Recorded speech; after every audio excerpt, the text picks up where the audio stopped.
Bu, kita dalam bahaya, ucap anakku menangis. Suaranya parau dan gemetar di tengah kegelapan kamar yang hanya diterangi cahaya remang lampu tidur. Aku tersentak bangun dari tidur ayamku.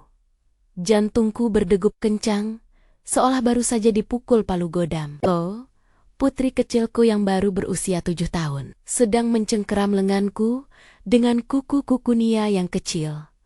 Matanya terbelalak menatap sudut ruangan yang kosong. Keringat dingin membasahi dahinya, dan napasnya memburu. Aku mencoba menenangkannya, mengira ini hanya mimpi buruk biasa. Namun kalimat selanjutnya yang keluar dari bibir mungilnya membuat darahku seketika membeku menjadi es. Ayah, bukan ayah, kita harus lari. Kalimat itu menggantung di udara, terasa begitu asing dan mengerikan, meruntuhkan segala keyakinanku tentang suami sempurna yang selama ini kupuja. Aku tak menyangka, ternyata ayahnya menyimpan rahasia yang jauh lebih kelam dari sekadar perselingkuhan.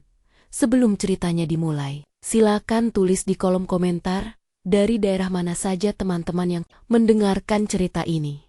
Jangan lupa like dan subscribe agar channel ini bisa semakin berkembang dan bisa mempersembahkan cerita yang lebih menarik lagi. Semua ini bermula dari kehidupan yang kupikir adalah dongeng yang menjadi nyata. Namaku Sarah, dan aku hidup dalam gelembung kebahagiaan yang diciptakan oleh suamiku, Bram. Bram adalah definisi pria idaman setiap wanita. Dia seorang arsitek, sukses dengan firma yang sedang naik daun. Memiliki wajah rupawan dengan garis rahang tegas yang selalu dihiasi senyum hangat. Dan yang terpenting, dia adalah ayah yang luar biasa bagi Lilo. Rumah kami, sebuah bangunan 2 lantai bergaya minimalis modern di kawasan elit Jakarta Selatan, adalah mahakarya Bram. Setiap sudutnya dirancang untuk kenyamanan kami. Jendela-jendela besar yang membiarkan cahaya matahari pagi masuk dengan lembut. Taman belakang dengan kolam ikan koi yang menenangkan, hingga dapur luas, tempat kami sering memasak bersama di akhir pekan. Bram tidak pernah pelit dalam menunjukkan kasih sayangnya. Setiap pagi, sebelum berangkat ke kantor, dia akan mencium keningku dan mengecup pipi Lilo, selalu dengan ucapan, "Jaga diri baik-baik, dua bidadariku." Dia adalah tipe suami yang akan memijat kakiku setelah seharian aku lelah mengurus rumah, atau membacakan dongeng untuk Lilo dengan berbagai suara karakter yang lucu hingga putri kami tertidur pulas. Tidak ada pertengkaran berarti dalam 7 tahun pernikahan kami. Paling hanya perdebatan kecil soal menu makan malam atau warna cat dinding yang ingin diganti. Teman-temanku sering berkata bahwa aku wanita paling beruntung di dunia. Dan jujur saja, aku mempercayainya. Aku merasa aman, dicintai, dan terlindungi. Sampai hari itu tiba. Hari Selasa pagi itu, langit Jakarta sedikit mendung. Bram sedang berkemas. Dia mendapat proyek besar di Surabaya. Merancang sebuah hotel bintang 5 yang akan menjadi ikon baru kota itu. Dia bilang dia harus pergi selama 3 hari untuk meninjau lokasi dan bertemu klien penting. Koper hitamnya sudah rapi di dekat pintu. Dia mengenakan kemeja biru muda yang pas di badannya. Terlihat gagah seperti biasa, namun ada sesuatu yang sedikit berbeda dari sorot matanya. Sedikit gelisah, entahlah, mungkin hanya perasaanku saja, karena dia jarang pergi dinas luar kota belakangan ini. "Sayang, obat-obatan Lilo sudah kamu cek?" tanyanya sambil memasukkan laptop ke dalam tas kerjanya. Suaranya terdengar normal, penuh perhatian. "Sudah, Mas. Vitaminnya lengkap. Kamu hati-hati ya. Di sana jangan lupa makan," jawabku sambil merapikan kerah bajunya. Bram menatapku lama. Tatapannya begitu intens, seolah sedang merekam setiap inci wajahku ke dalam ingatannya. Dia memelukku erat, lebih erat dari biasanya, hingga aku bisa merasakan detak jantungnya yang sedikit lebih cepat. "Aku akan merindukan kalian." Kunci pintu ropet-ropet kalau malam. Jangan biarkan orang asing masuk, bisiknya di telingaku. Pesan itu terdengar standar, namun nada suaranya yang rendah membuat bulu kuduku sedikit meremang.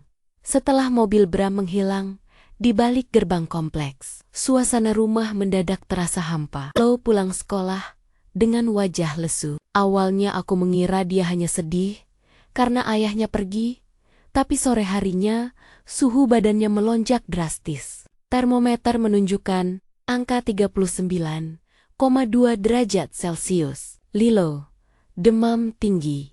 Aku segera memberinya obat penurun panas dan mengompres dahinya, tapi panasnya tak kunjung turun. Malam harinya, situasi semakin mencekam. Lilo mulai mengigau. Dia bolak-balik terbangun, menangis, dan menunjuk-nunjuk ke arah jendela kamar tidurnya yang menghadap ke halaman samping. Ada orang hitam, racuannya. Aku berusaha menenangkannya, memeluk tubuh mungilnya yang panas membara. Esti? Nggak ada siapa-siapa sayang, itu cuma bayangan pohon, bisikku, meski hatiku sendiri mulai merasa tidak enak.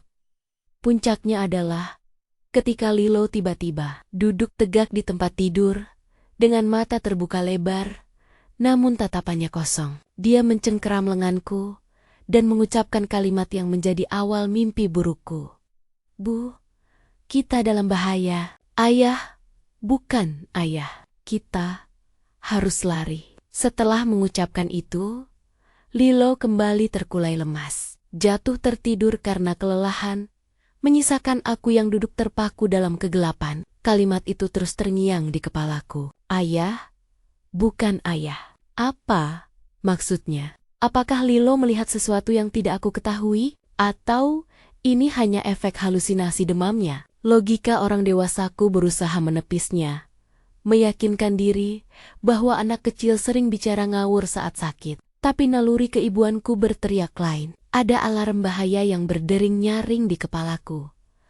Aku mencoba menghubungi Bram, tapi ponselnya tidak aktif. Mungkin dia sudah tidur, atau baterainya habis. Aku mondar-mandir di kamar Lilo, merasa gelisah. Tiba-tiba aku teringat, obat penurun panas sirup Lilo sudah hampir habis. Aku harus mencari cadangan. Biasanya Bram menyimpan stok obat-obatan darurat di kotak P3K yang ada di ruang kerjanya.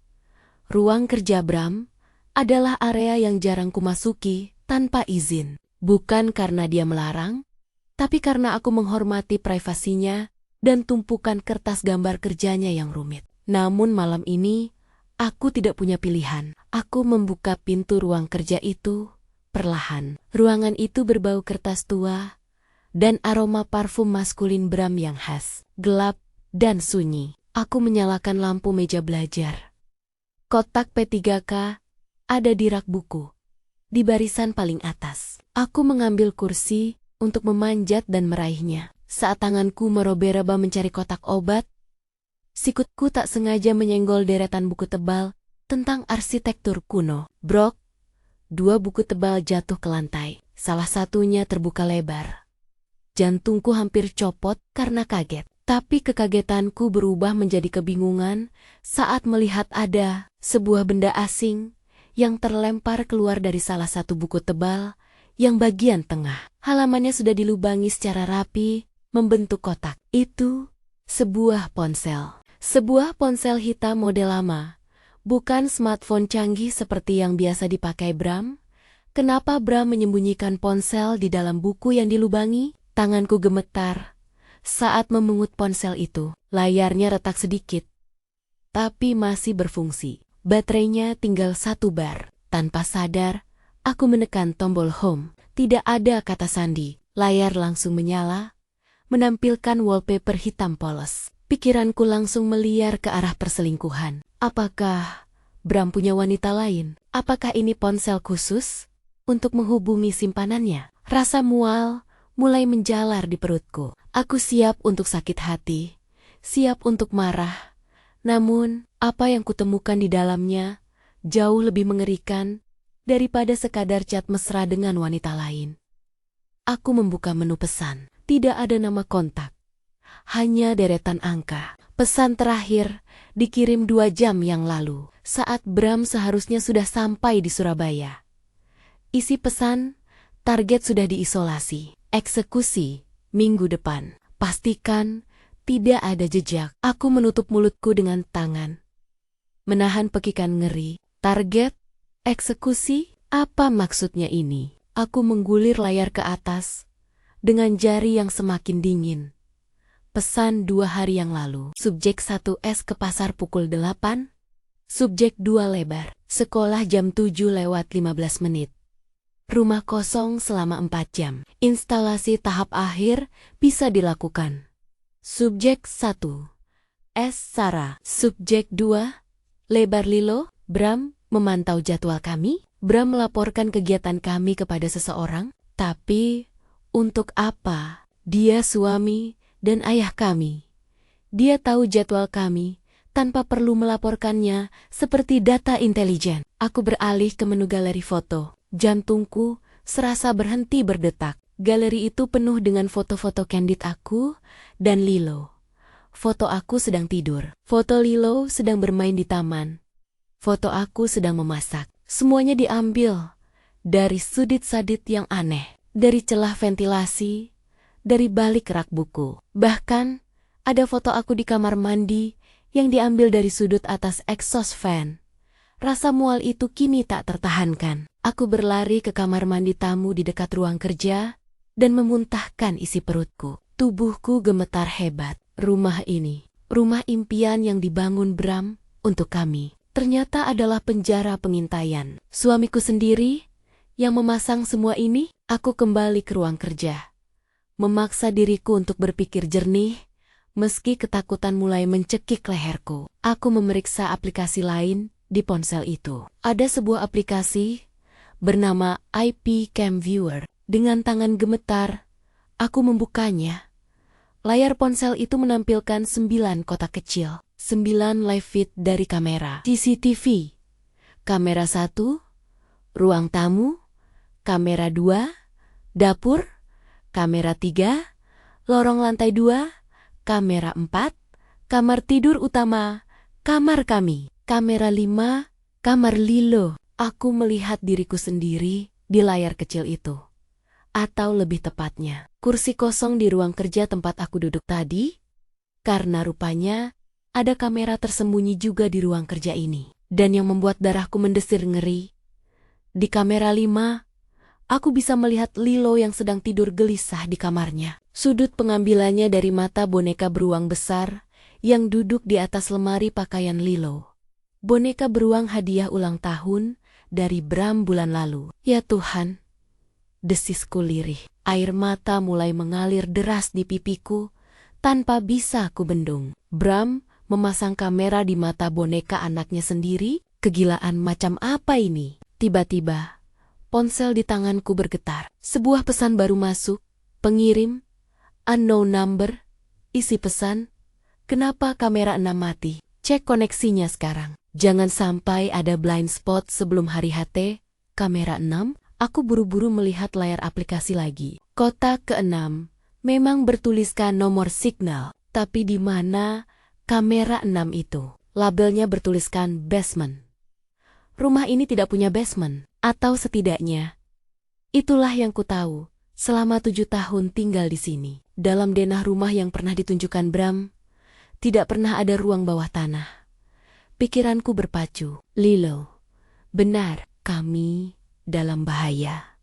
Bram, sosok yang kukenal sebagai suami penyayang, ternyata menyimpan sisi gelap yang tak terbayangkan. Dia bukan sekadar arsitek yang detail, dia adalah pengamat yang obsesif, atau mungkin lebih buruk lagi, seorang psikopat yang sedang merencanakan sesuatu yang disebutnya eksekusi. Aku harus lari. Aku harus membawa Lilo pergi dari sini, sekarang juga. Tapi, kemana? Dan bagaimana jika Bram sedang mengawasi kami lewat kamera-kamera ini sekarang? Bagaimana jika orang yang dikirimi pesan itu sedang mengawasi? Aku meletakkan kembali ponsel itu ke dalam buku tebal, berusaha mengembalikannya persis seperti semula Meski tanganku gemetar hebat, aku harus bersikap normal. Jika mereka mengawasi lewat CCTV, aku tidak boleh terlihat panik. Aku harus berpura-pura tidak tahu apa-apa sampai aku menemukan celah untuk kabur. Aku berjalan keluar dari ruang kerja, berusaha mengatur napas. Langkah kakiku terasa berat saat menaiki tangga menuju kamar Lilo. Setiap sudut rumah yang dulu terasa hangat, kini terasa seperti mata yang menatap tajam, mengawasi setiap gerak-geriku. Lukisan di dinding, vas bunga, detektor asap, semuanya kini terlihat mencurigakan. Saat aku membuka pintu kamar Lilo, aku melihat putriku sudah bangun lagi. Dia duduk memeluk lutut di sudut tempat tidur, wajahnya pucat pasi. Matanya menatap lurus ke arah boneka beruang di atas lemari. "Bu," bisiknya. Suaranya hampir tak terdengar. "Bonekanya kedip, Bu." Matanya merah. Aku menoleh cepat ke arah boneka itu. Dalam kegelapan kamar, sebuah titik merah kecil berkedip samar dari mata kiri boneka beruang itu. Lampu indikator kamera sedang merekam. Jantungku seolah berhenti berdetak saat melihat titik merah kecil itu berkedip dari mata boneka beruang. Itu bukan imajinasi Lilo. Itu nyata. Sebuah kamera tersembunyi menatap langsung ke arah tempat tidur putriku, merekam setiap gerakannya, setiap ketakutannya. Rasanya ada tangan dingin yang mencengkeram leherku, membuatku sulit bernapas. Rumah ini bukan lagi istana kami. Ini adalah penjara panoptikon, dan sipirnya adalah suamiku sendiri. Aku memaksakan senyum, meski bibirku terasa kaku seperti plastik. Aku tidak boleh membiarkan mereka, siapapun yang menonton di balik lensa itu tahu bahwa aku sudah sadar. Jika Bram sedang memantau, aku harus terlihat seperti ibu yang hanya menenangkan anaknya yang mimpi buruk, bukan seorang istri yang baru saja menemukan bukti pengkhianatan mengerikan. "Shh, sayang," bisikku sambil memeluk Lilo erat-erat, memunggungi boneka itu. Aku sengaja menutupi tubuh Lilo dengan selimut tebal, seolah melindunginya dari dingin. Padahal aku sedang berusaha menciptakan tameng visual. Mungkin itu cuma pantulan cahaya lampu jalan. "Yuk, kita tidur lagi." Lilo menggeleng kuat di dadaku. Air matanya membasahi piyamaku. "Aku takut, Bu. Ayah jahat, ayah, bukan ayah." Kata-kata itu menusukku lebih dalam dari pisau. Ayah, bukan ayah. Naluri anak kecil seringkali lebih tajam daripada logika orang dewasa. Selama ini, aku mengabaikan perubahan kecil pada Bram, tatapan kosongnya saat makan malam. Seringnya dia lembur tanpa alasan jelas, dan aroma samar antiseptik yang kadang menempel di bajunya. "Lilo sakit perut ya?" tanyaku dengan suara sedikit keras. Cukup jelas untuk didengar oleh mikrofon yang mungkin tertanam di boneka itu. Aku harus membuat alibi. "Aduh, badanmu panas sekali, Nak. Kita harus ke rumah sakit sekarang." Lilo menatapku bingung. Tapi untungnya dia diam. Dia anak yang cerdas. Dia melihat ketegangan di mataku dan memilih untuk menurut. Aku segera menggendongnya, menyambar tas tangan yang selalu kusiapkan di dekat pintu, dan bergegas keluar kamar tanpa menoleh lagi ke arah boneka itu. Langkahku cepat menuruni tangga. Rumah sunyi, senyap. Jam dinding menunjukkan pukul 2 pagi. Bram seharusnya sedang tidur di kamar tamu kebiasaannya sebulan terakhir dengan alasan insomnia agar tidak menggangguku. Tapi aku tahu, itu bohong. Aku melewati pintu kamar tamu yang sedikit terbuka, kosong, tempat tidurnya rapi, seolah tak pernah disentuh. Keringat dingin mengucur di punggungku. Dia tidak ada di rumah. Itu artinya dia sedang mengawasi dari tempat lain atau sedang dalam perjalanan pulang. Aku harus pergi sekarang. Aku berlari kecil menuju garasi. Tanganku gemetar hebat saat merogoh kunci mobil dari dalam tas. Klik, pintu mobil terbuka. Aku mendudukkan Lilo di kursi belakang dan memasang sabuk pengamannya secepat kilat. "Bu, kenapa kita lari?" tanya Lilo lirih. "Kita main petak umpet, sayang. Petak umpet paling seru. Jawabku asal, lalu melompat ke kursi pengemudi. Aku menekan tombol start, mesin menderu pelan, lalu mati. Aku menekannya lagi. Klek-klek-klek. Tidak ada respons, indikator di dashboard berkedip-kedip aneh. Ayolah, jangan sekarang, umpatku tertahan. Aku mencoba sekali lagi, kali ini sambil menginjak pedal gas. Nihil. Mobil SUV keluaran terbaru yang baru diservis minggu lalu ini mati total. Bukan karena aki habis, tapi rasanya seperti dimatikan paksa. Kabel-kabel di bawah setir tampak sedikit terjuntai. Sesuatu yang tidak pernah kuperhatikan sebelumnya. Sabotase. Bram sudah mengantisipasi ini. Dia tahu aku mungkin akan mencoba pergi. Rasa panik mulai mengambil alih logikaku. Aku keluar dari mobil, menarik Lilo kembali. Kami tidak bisa menggunakan mobil ini. Kami terjebak. Kita naik taksi, Bu? Tanya Lilo. Iya, Nak. Lewat gerbang depan, kami berjalan cepat keluar dari area rumah. Kompleks perumahan elit ini sepi, seperti kuburan. Lampu jalan memancarkan cahaya oranye yang suram, menciptakan bayangan panjang yang seolah mengejar kami. Aku mengeluarkan ponselku, memesan taksi online dengan jari yang gemetar. Aplikasi menunjukkan ada satu pengemudi di dekat sini. Budi, Toyota Avanza hitam. 2 menit lagi. 2 menit terasa seperti 2 tahun. Aku berdiri di pos satpam yang kosong. Satpam kompleks, entah sedang berpatroli di mana, sambil terus menoleh ke belakang. Takut melihat mobil Bram muncul dari tikungan. Sebuah mobil hitam perlahan mendekat. Plat nomornya sesuai. Aku menghela napas lega dan segera membuka pintu belakang. Ke rumah sakit Medika, Pak. Cepat ya. Anak saya demam tinggi, kataku buru-buru begitu masuk. Sopir itu mengangguk tanpa menoleh. Dia memakai topi yang ditarik rendah dan masker medis hitam. Baik, Bu.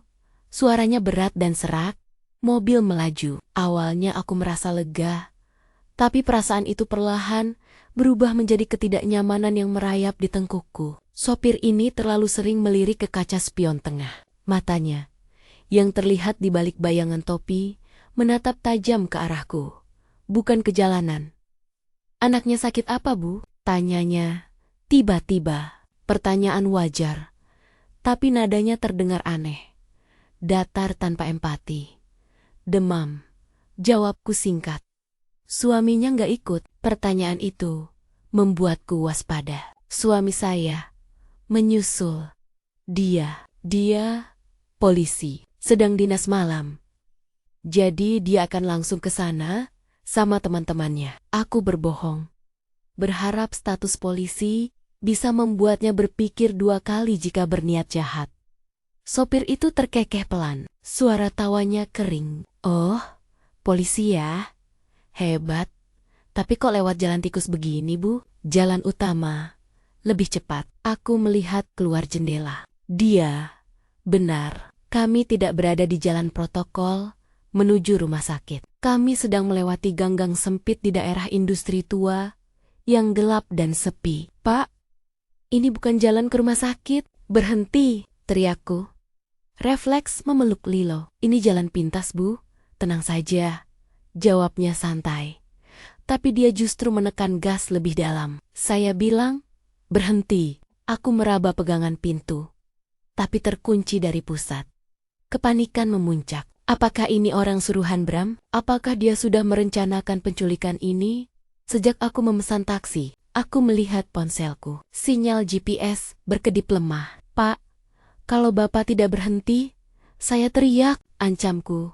Meski tahu teriakan di daerah sepi ini percuma. Tiba-tiba, mobil mengerem mendadak di sebuah persimpangan. Lampu merah yang entah kenapa menyala di tengah kegelapan ini. Kesempatan. Tanpa pikir panjang, aku menghantamkan tas tanganku yang berat berisi botol minum besi Lilo ke kepala sopir itu. Ark, dia mengerang, memegangi kepalanya.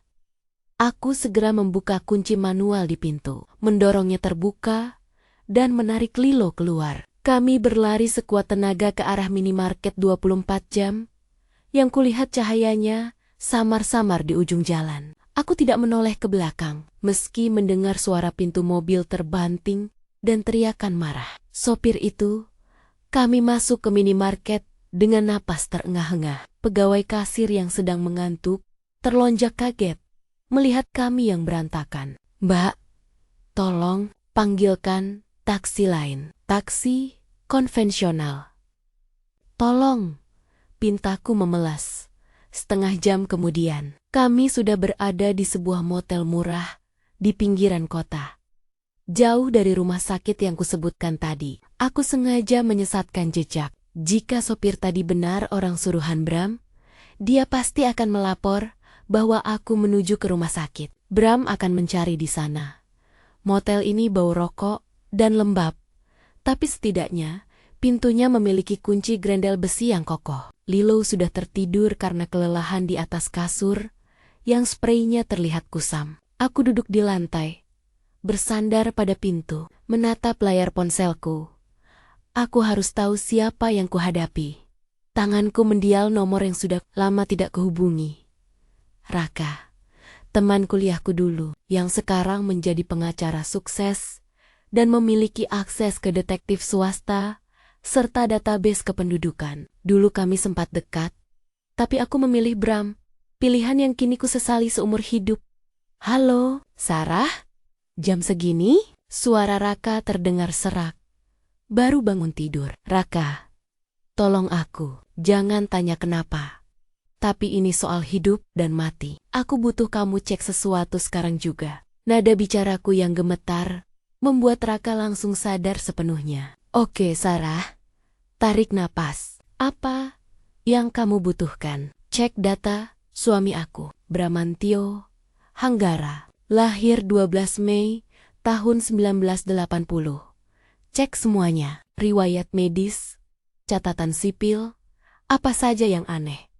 Terutama, cek apakah dia punya saudara kembar atau kerabat yang mirip. Beri aku waktu 1 jam. Aku akan hubungi kontakku di kepolisian dan Dukcapil." 1 jam berlalu, seperti siksaan abadi. Setiap suara langkah kaki di lorong motel membuatku melompat kaget. Aku terus membayangkan wajah sopir taksi tadi. Wajah boneka beruang dengan mata merah, dan wajah Bram yang tersenyum manis saat melamarku 5 tahun lalu. Semuanya berputar menjadi mimpi buruk kaleidoskopik.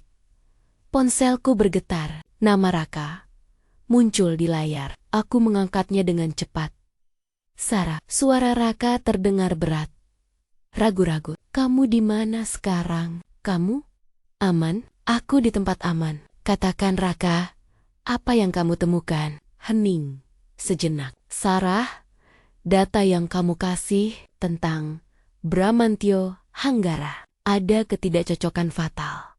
"Maksudnya?" "Bramantio Hanggara yang asli. Data kematiannya tercatat di konsulat Indonesia di Jerman. Dia meninggal dalam kecelakaan mobil di Berlin 15 tahun yang lalu. Jenazahnya dikremasi di sana. Duniaku runtuh seketika." "Apa?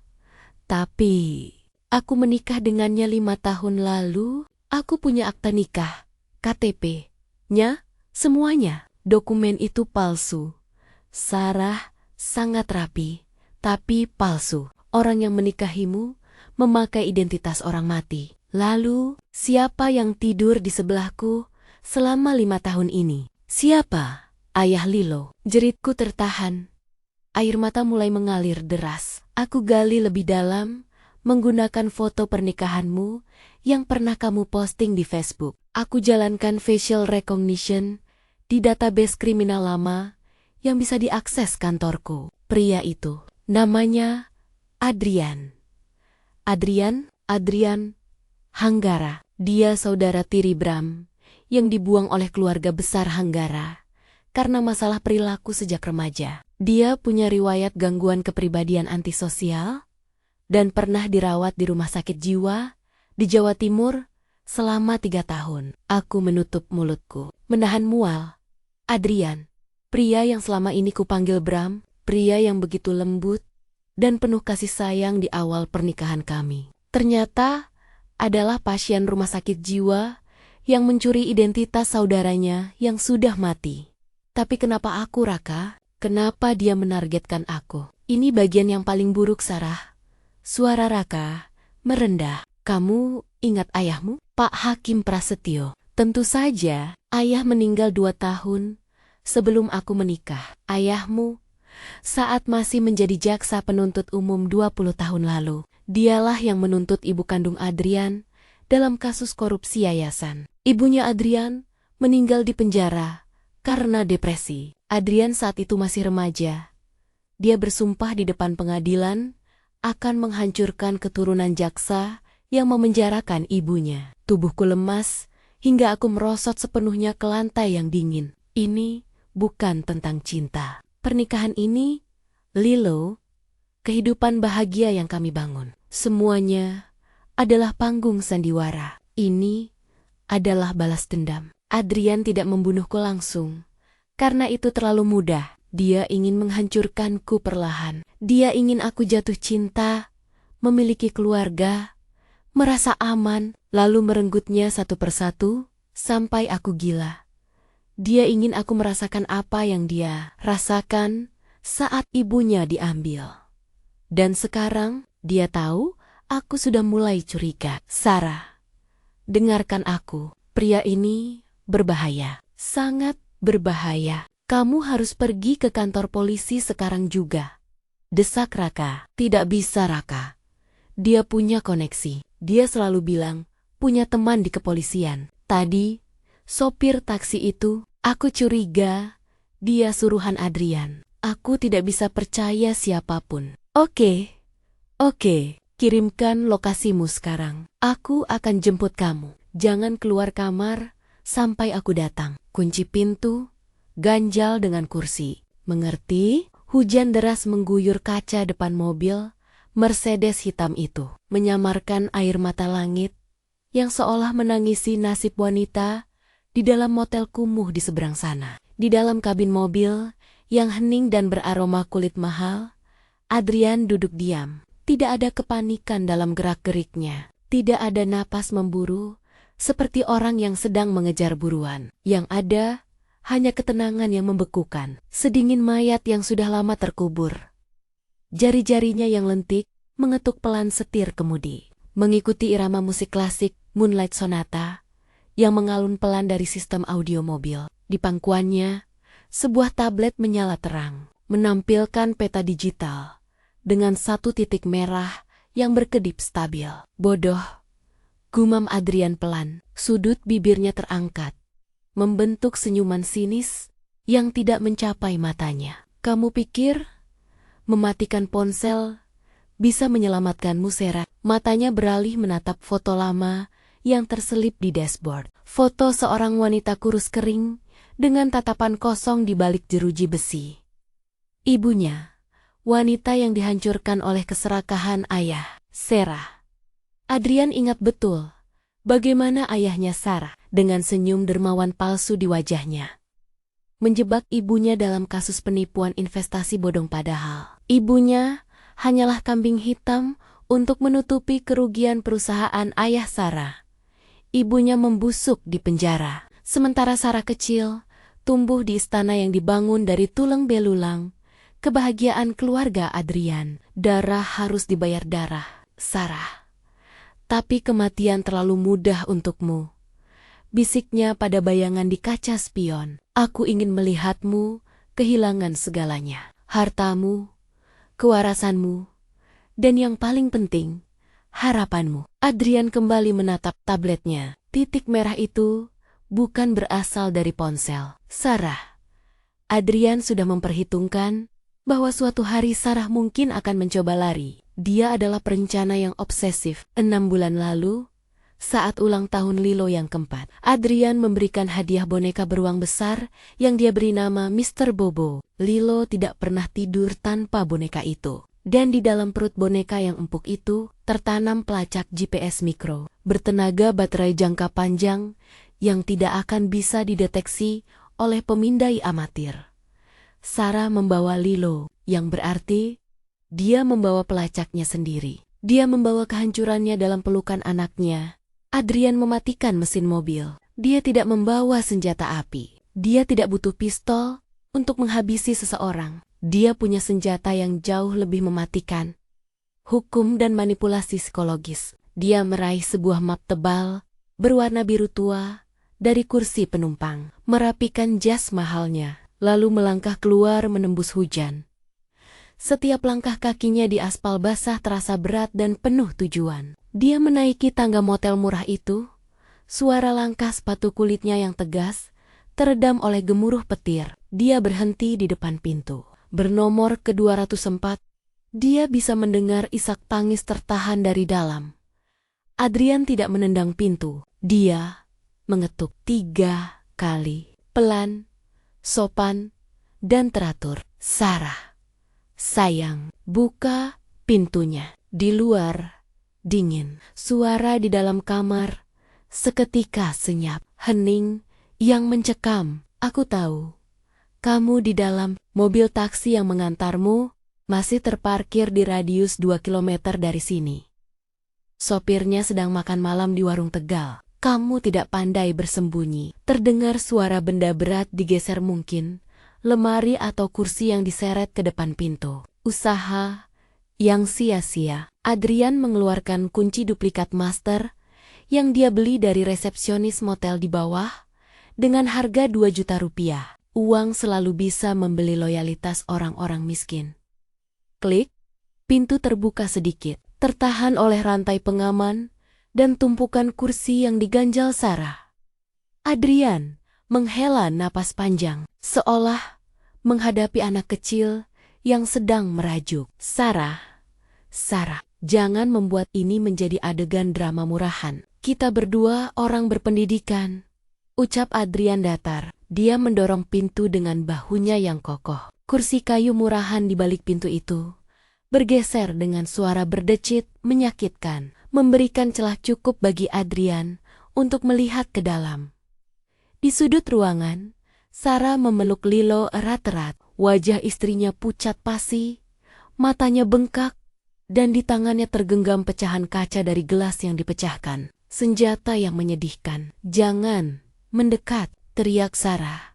Suaranya parau. Aku tahu siapa kamu. Aku tahu kamu bukan Bram. Kamu anak penjahat itu. Kamu mau membunuh kami. Adrian melangkah masuk sepenuhnya, mengabaikan pecahan kaca yang diarahkan ke lehernya. Dia menutup pintu di belakangnya, lalu menatap Sarah dengan tatapan iba yang dibuat-buat.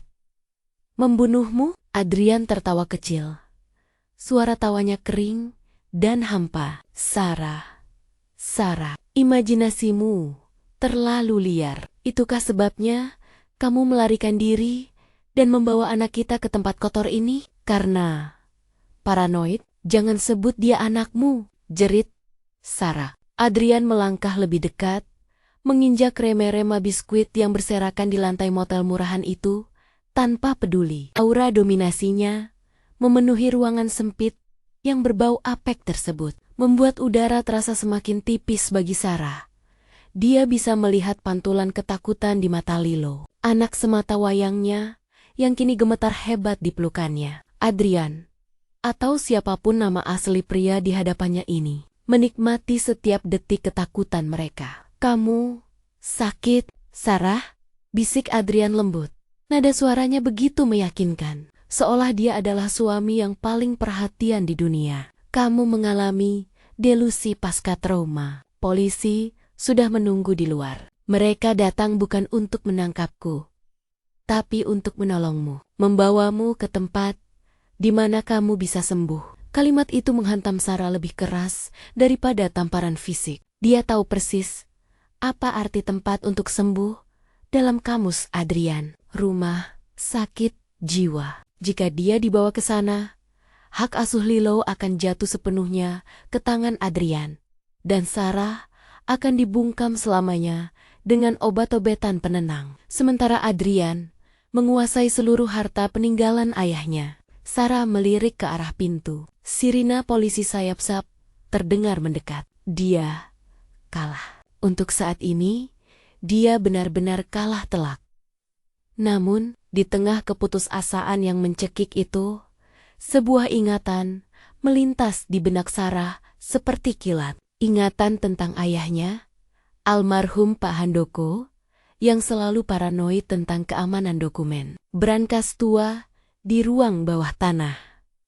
Bukan brankas di rumah utama yang sudah digeledah Adrian, melainkan brankas tersembunyi di balik dinding palsu di rumah tua keluarga mereka di pinggiran kota. Rumah yang sudah lama ditinggalkan dan dianggap tidak berharga oleh Adrian. Ayahnya pernah berkata, "Jika suatu hari dunia berbalik melawan kita, Sarah, ingatlah dinding di balik lukisan kuda di rumah lama." Dulu Sarah mengira ayahnya hanya membual karena demensia. Tapi sekarang, potongan teka-teki itu jatuh ke tempatnya. Di sanalah bukti itu berada. Bukti korupsi masa lalu yang melibatkan Ibu Adrian, alasan kenapa wanita itu dipenjara, dan mungkin bukti identitas asli monster yang berdiri di depannya ini.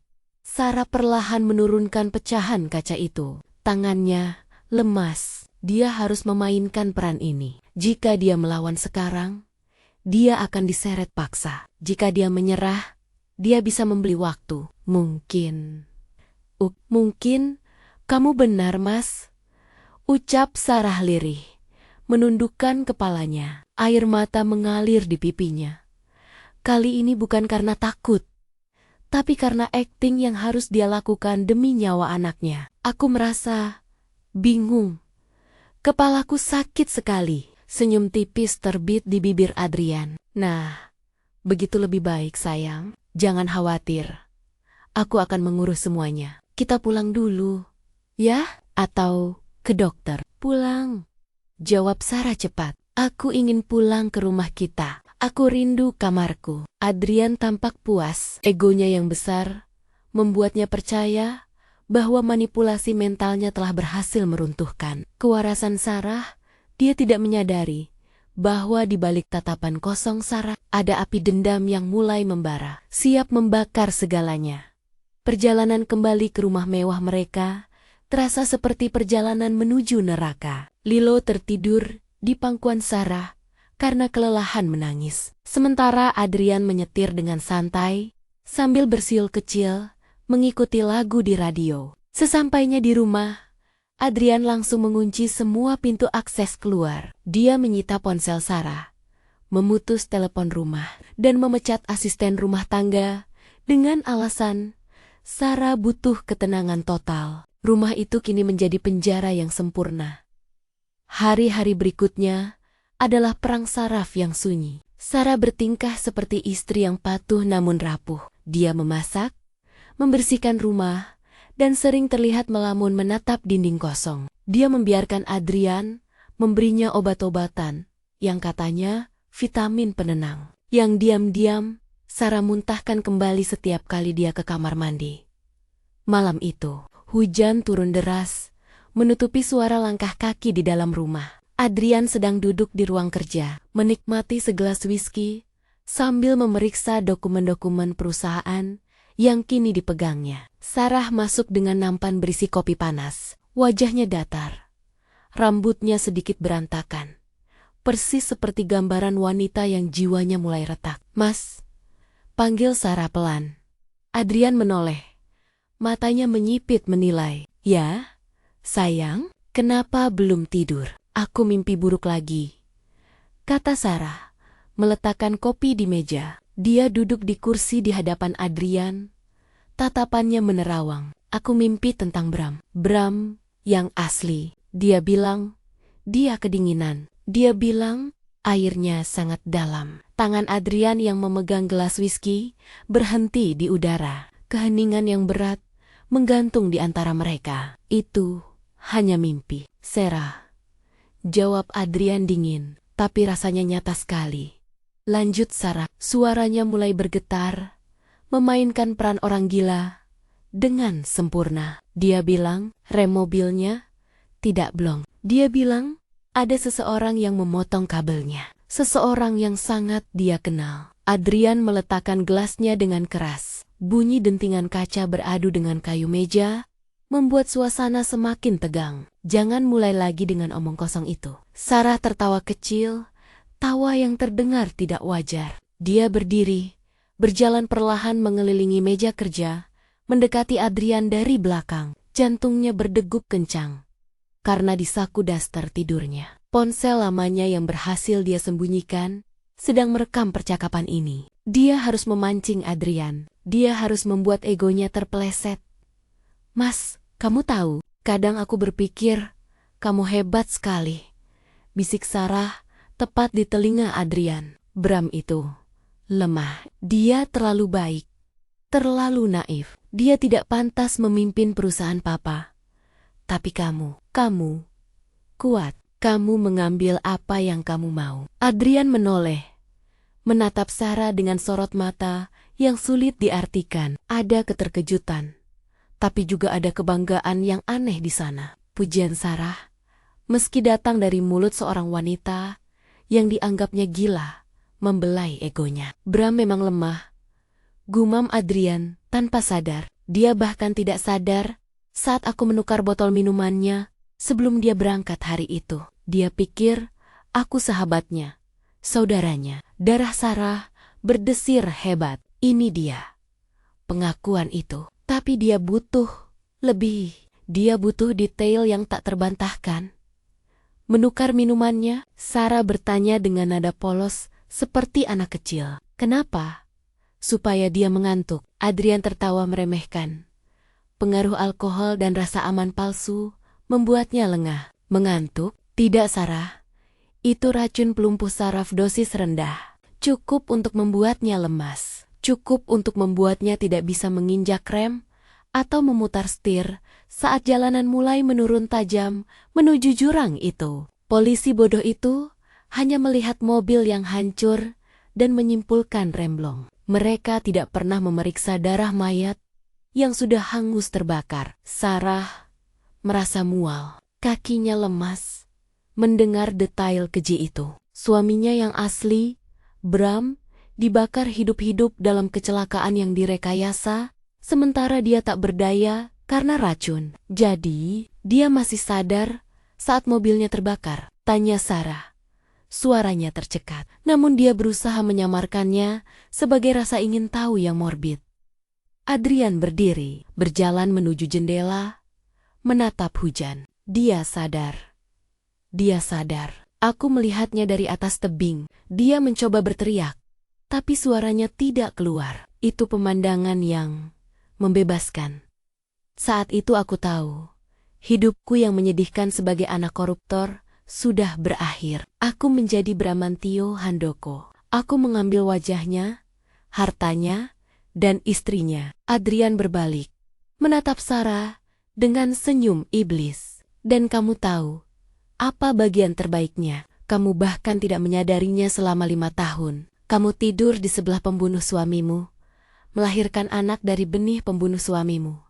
Dan kamu bahagia. Itu membuktikan betapa mudahnya kalian, orang-orang kaya, ditipu." Sarah menunduk, menyembunyikan tangannya yang gemetar hebat di balik lipatan daster. Rekaman itu sudah cukup, lebih dari cukup untuk mengirim Adrian ke tiang gantungan. Namun, dia tahu rekaman saja tidak akan kuat di pengadilan jika Adrian punya pengacara hebat dan koneksi. Dia butuh bukti fisik, dokumen di brankas rumah lama. "Kamu benar, Mas. Aku memang bodoh," ucap Sarah, mengangkat wajahnya. Kali ini tidak ada lagi akting gila. Matanya tajam, dingin, dan penuh kebencian. Perubahan ekspresi Sarah yang drastis membuat Adrian tersentak. Dia menyadari ada yang salah. "Sarah? Terima kasih sudah menceritakan semuanya, Adrian," kata Sarah dengan suara yang tenang dan berwibawa. Jauh berbeda dari wanita histeris beberapa hari lalu. "Ceritamu sangat informatif." Adrian melangkah maju dengan ancaman yang nyata. "Apa yang kamu lakukan?" "Kamu merekamku." Sarah mundur selangkah, namun tidak lari. Mungkin aku hanya ingin mendengar pengakuan dosa terakhirmu sebelum semuanya berakhir." "Berikan ponselmu," bentak Adrian, menerjang ke depan. Tapi Sarah sudah siap. Dia meraih vas bunga berat di meja konsol di dekatnya dan menghantamkannya ke kepala Adrian dengan sekuat tenaga. Preng! Vas porselen itu pecah berkeping-keping. Adrian mengerang kesakitan. Darah segar mengucur dari pelipisnya, membuatnya terhuyung dan jatuh berlutut. Sarah tidak menunggu. Dia berlari keluar dari ruang kerja, mengunci pintunya dari luar dengan kunci cadangan yang sudah dia siapkan. Dia mendengar Adrian mengumpat dan menendang pintu di dalam. Tapi pintu kayu jati itu cukup kuat untuk menahannya beberapa saat. Sarah berlari ke kamar Lilo. Dia membangunkan anaknya dengan kasar tapi penuh kasih. "Bangun, sayang, kita harus pergi sekarang. Main petak umpetnya sudah selesai. Sekarang waktunya lari estafet," bisik Sarah, menggendong Lilo yang masih setengah sadar. Dia tidak membawa tas, tidak membawa baju ganti, hanya ponsel di saku dan kunci mobil yang dia curi dari laci Adrian siang tadi. Mereka berlari, menembus hujan menuju garasi. Sarah menyalakan mesin mobil SUV hitam milik Adrian. Saat pintu garasi terbuka, dia melihat Adrian berhasil mendobrak pintu depan rumah dengan wajah berlumuran darah dan tatapan membunuh. "Sarah, jangan lari!" teriak Adrian. Suaranya kalah oleh deru hujan dan petir. Sarah menginjak gas dalam-dalam. Mobil melesat keluar, hampir menabrak pagar saat berbelok tajam ke jalan raya. Dia tidak menuju kantor polisi Adrian. Pasti punya mata-mata di sana. Dia menuju rumah tua itu, ke tempat di mana rahasia masa lalu terkubur di dalam mobil. Lilo menangis ketakutan melihat ibunya menyetir seperti orang kesetanan. "Bu, ayah kenapa berdarah?" "Kita mau kemana? Ayah sakit, Nak. Kita mau mencari obat. Obat yang sangat kuat untuk menghentikan monster di dalam tubuh ayah," jawab Sarah. Matanya terpaku ke jalanan yang licin. 1 jam kemudian, mereka tiba di rumah tua keluarga Handoko. Bangunan bergaya kolonial itu tampak menyeramkan di bawah guyuran hujan dan kilatan petir. Rumput liar tumbuh tinggi di halaman, dan cat dindingnya sudah mengelupas di sana-sini. Sarah membawa Lilo masuk dengan senter ponsel sebagai satu-satunya penerangan. Bau debu dan kenangan masa kecil menyeruak. Dia langsung menuju ruang tengah, ke arah lukisan besar bergambar kuda yang berlari di padang rumput, lukisan favorit ayahnya. Dengan napas terengah-engah, Sarah menurunkan lukisan berat itu. Di baliknya ada dinding kayu yang tampak biasa saja. Namun Sarah ingat, dia harus menekan panel kayu ketiga dari bawah. Klik, sebuah mekanisme pegas terbuka, menampakkan brankas besi tua yang tertanam di dinding. Jari-jarinya dengan gemetar memutar kombinasi angka. Tanggal lahir ibunya, tanggal lahir ayahnya, dan tanggal pernikahannya dengan Bram yang asli. Klik, klik, pintu brankas terbuka berat. Di dalamnya terdapat tumpukan dokumen tebal yang sudah menguning dan sebuah buku harian kecil bersampul kulit. Sarah mengambil buku harian itu dan membukanya secara acak. Itu tulisan tangan ayahnya, 24 Mei tahun 1998. "Aku menemukan fakta mengerikan. Proyek jembatan itu bukan hanya korupsi biasa. Ada aliran dana ke sindikat perdagangan manusia.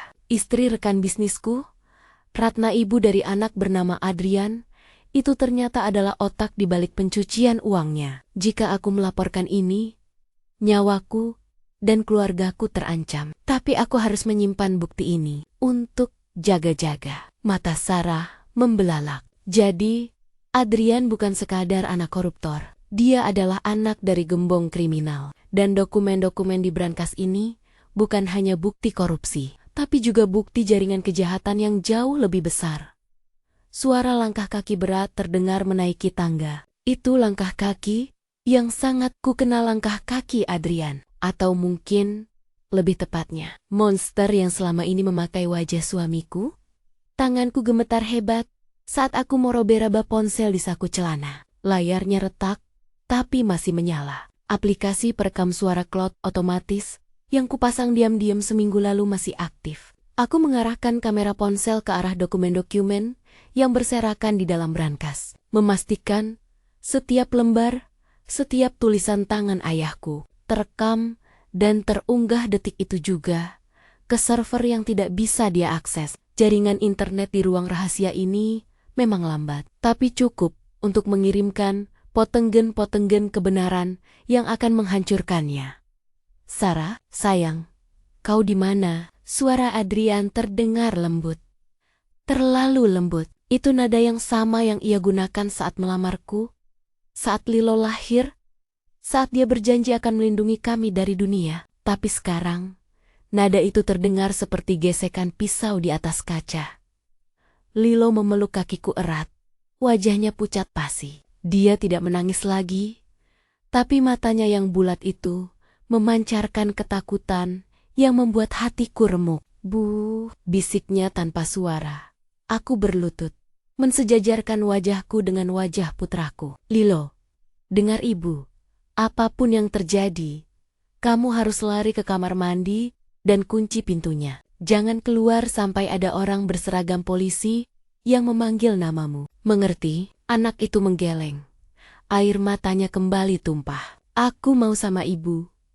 Lilo, tolong. Aku menahan isak tangis. Ibu akan baik-baik saja. Tapi kamu harus jadi anak pemberani sekarang. Pintu kamar tidur utama terbanting terbuka. Adrian sudah di sana. Dia berdiri di ambang pintu ruang rahasia, sebuah celah di balik lemari pakaian yang baru kutemukan keberadaannya hari ini. Dia masih mengenakan setelan jas mahalnya, tapi dasinya sudah longgar. Dan ada noda darah kering di ujung kemejanya. Mungkin darah Bram yang asli, atau mungkin darah korban lain yang menghalangi jalannya. Adrian menatapku, lalu beralih ke brankas yang terbuka. Senyum tipis mengembang di bibirnya.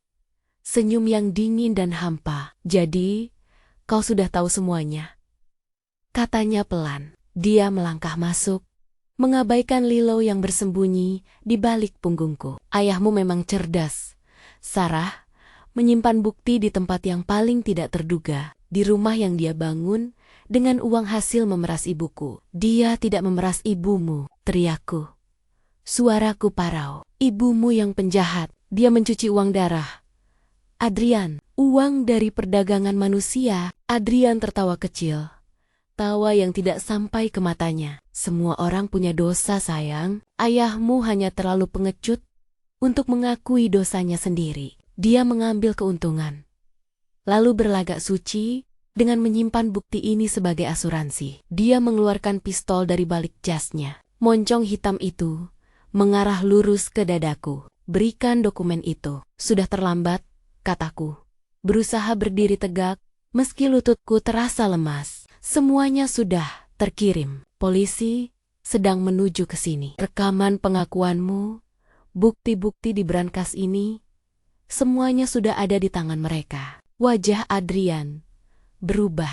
Untuk pertama kalinya, aku melihat keraguan di sana. Bukan ketakutan, tapi kekecewaan. Dia menatapku, seolah akulah yang mengkhianatinya. Seolah akulah penjahat yang merusak kebahagiaan rumah tangga kami. Kenapa kau lakukan ini, Sarah? Aku mencintaimu 10 tahun ini. Apa kau pikir itu palsu? Aku membunuh Bram yang asli untukmu. Dia tidak akan pernah bisa membahagiakanmu seperti aku. Aku memberimu dunia. Kau memberiku dunia yang dibangun di atas mayat. Bentakku, kau membunuh suamiku yang asli. Kau menipu semua orang.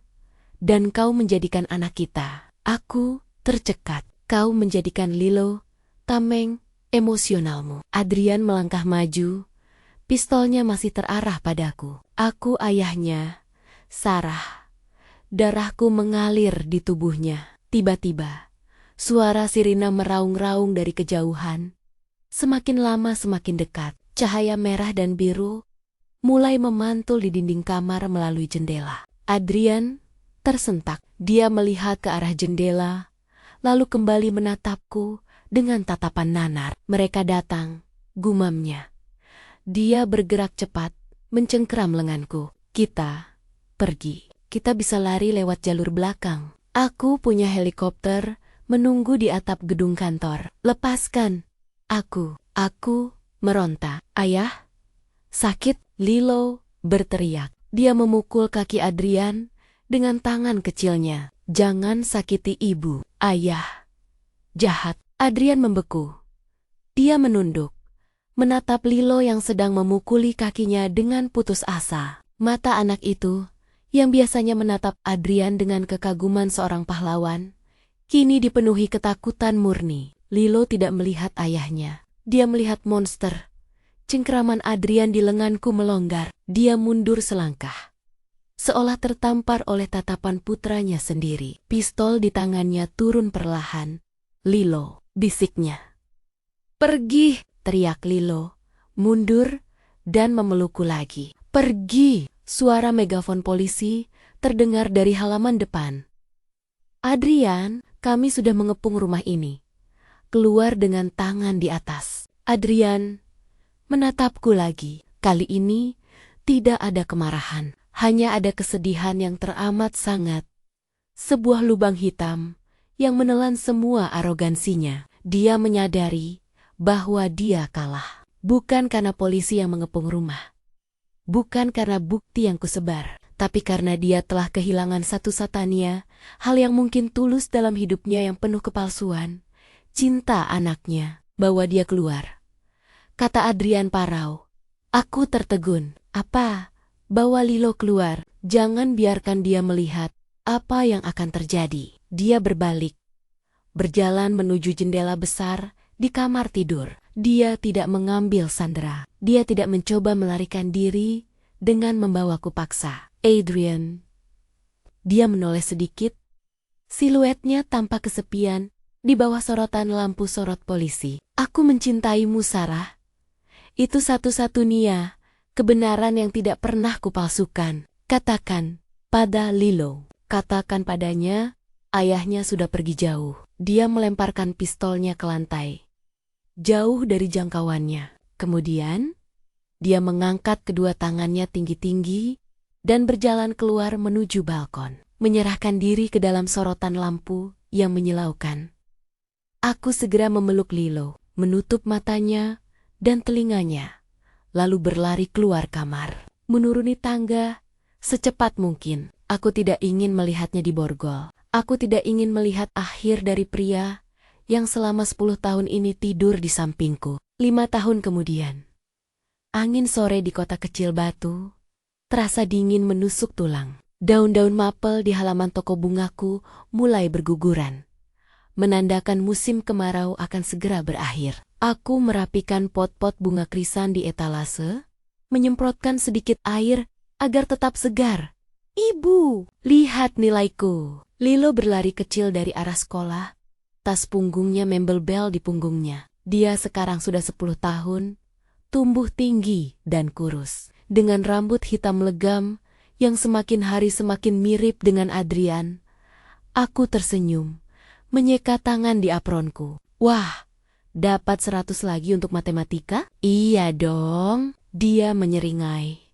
Bangga, Bu Guru bilang, aku berbakat jadi arsitek. Senyumku sedikit memudar.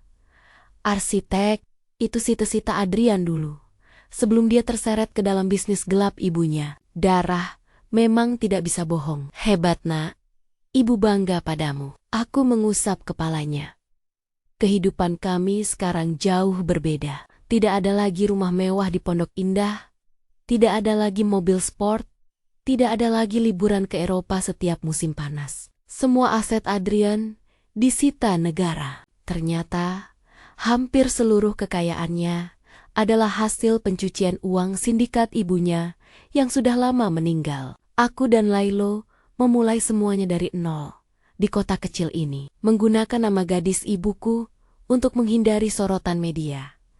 Kasus Adrian menjadi berita nasional selama berbulan-bulan. Pangeran kegelapan, begitu media menyebutnya. Dia dijatuhi hukuman penjara seumur hidup, tanpa kemungkinan pembebasan bersyarat. Terlalu banyak darah di tangannya, termasuk pembunuhan berencana terhadap Bramantio asli tunanganku yang sebenarnya.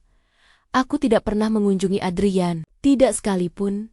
Lilo masuk ke dalam toko untuk menaruh tasnya, meninggalkan aku sendiri di teras. Aku duduk di bangku kayu tua, menatap jalanan yang sepi. Di tanganku ada sebuah amplop putih dengan cap Lembaga Pemasyarakatan Nusa Kambangan. Ini surat kelima yang datang tahun ini. Adrian rajin menulis surat. Awalnya, aku merobeknya tanpa membaca, tapi belakangan ini, aku hanya menyimpannya di dalam kotak sepatu di bawah tempat tidurku. Aku tidak membacanya, tapi aku juga tidak bisa membuangnya. Ada bagian dari diriku yang membencinya, setengah mati membenci bagaimana dia memanipulasi hidupku, membunuh pria yang seharusnya kunikahi, dan menjebakku dalam ilusi kebahagiaan. Tapi, ada bagian lain, bagian kecil yang menyedihkan dan bodoh, yang merindukan ilusi itu. Aku merindukan pagi hari, di mana dia membuatkan kopi. Aku merindukan tawa kami saat menonton film bodoh. Aku merindukan rasa aman palsu yang dia berikan. 10 tahun bukanlah waktu yang singkat. 10 tahun itu nyata bagiku. Meskipun didasari oleh kebohongan baginya, aku menatap amplop itu lama. Untuk Sarah dan Lilo, tulisannya masih rapi dan tegak. Sama seperti tulisan di kartu ucapan ulang tahun yang dulu sering dia berikan. Kadang-kadang, Lilo bertanya tentang ayahnya. Aku memberinya jawaban yang samar. Ayah melakukan kesalahan besar dan harus dihukum. Lilo cukup pintar untuk tidak bertanya lebih lanjut. Tapi aku sering memergokinya, melamun, menatap foto lama kami bertiga, yang sengaja tidak kubuang satu-satunya foto yang kuselamatkan. Saat kami piknik di Kebun Raya Bogor. Di foto itu, Adrian tersenyum begitu tulus, sambil menggendong Lilo di pundaknya. Apakah monster bisa mencintai? Pertanyaan itu selalu menghantuiku. Psikolog yang menanganiku bilang bahwa Adrian mungkin memiliki gangguan kepribadian, narsistik atau sosiopati. Tapi keterikatannya pada Lilo dan aku adalah anomali. Mungkin itu obsesi, bukan cinta. Tapi saat dia menyerahkan diri malam itu, saat dia memilih untuk tidak menyakiti kami, demi tidak merusak memori Lilo tentang dirinya, bukankah itu bentuk cinta yang paling murni, pengorbanan? Aku menghela napas panjang, memasukkan surat itu ke dalam saku apronku tanpa membukanya. Mungkin suatu hari nanti, saat aku sudah benar-benar siap, atau saat Lilo sudah dewasa dan ingin tahu kebenarannya, aku akan membukanya. Tapi tidak hari ini. Matahari mulai terbenam, menyisakan semburat oranye dan ungu di langit. Langit yang indah, namun kelabu. Seperti hidupku sekarang. Aku selamat. Aku bebas. Tapi kebebasan ini terasa hampa. Aku sadar bahwa 10 tahun kebahagiaanku adalah ilusi yang dibangun di atas dendam dan darah. Sebuah istana pasir yang megah namun rapuh. Dan meskipun aku tahu istana itu jahat, meskipun aku tahu rajanya adalah seorang pembunuh, ada kalanya aku berharap ombak tidak pernah datang menyapunya. Karena di dalam reruntuhan itu, terkubur separuh jiwaku yang ikut mati bersamanya di malam penangkapan itu. Bu, ayo makan malam, seru Lilo dari dalam. Aku bangkit, memaksakan senyum terbaikku. Ya, sayang, ibu datang. Aku melangkah masuk, menutup pintu toko, dan membalik tanda dari buka menjadi tutup. Di luar, malam mulai turun, membawa serta rahasia-rahasia yang tak terucapkan. Sementara aku terus melangkah maju, membawa beban masa lalu yang tak akan pernah benar-benar hilang.